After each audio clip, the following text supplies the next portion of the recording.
Jama'a assalamu alaikum wa rahmatullahi ta'ala wa barakatuhu.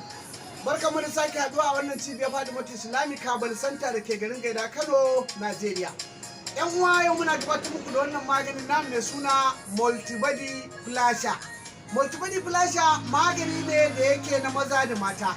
Yana maganin matsala ta bangaren rheumatism, sanyin jiki, sanyin mara, toilet infection, urinary tract infection, ko kuma sexually transmitted disease, ƙaiƙayin mara, zub da ruwa ga mata, warin gaba ga mata, rashin ƙarfi ga maza, zubar ruwa ga maza, tsargiya ga maza da mata, kuma matsalatar ganci bushewa ga mata, matsalatar ganci mace da kwata-kwata babu ma sha'awar ma gaba ɗaya, ta tsani mutum saboda ba ta jin daɗin mu'amalar ma. Sannan har ila yau matsalar ta shafi matsala ta mata ta ɓangaren ɗaukan ciki yana zubewa, wata kaga tana yawan bari. Wallahi akwai mata take ce min duk wata biyu sai ta yi bari ɗan ya zube. Kaga wannan mahaifa ba kyau kenan.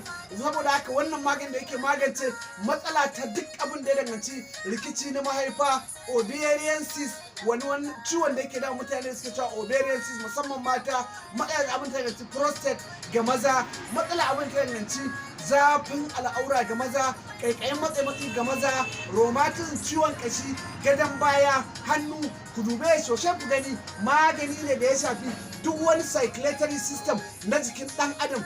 Ma'ana in dai jini zai shiga ya je wurin, wannan magani yake gani yana magance matsala ta shafi wannan matsala. Bayan haka kuma wannan magani da ku gani sha ne ake yi, natural ne, itatuwa ne da ganye-ganye wanda ba shi da wata matsala. A duk ƙasar da kuke za ku iya samun wannan magani. A Najeriya nationwide za mu iya turo muku duk inda kuke ta hanyar motoci.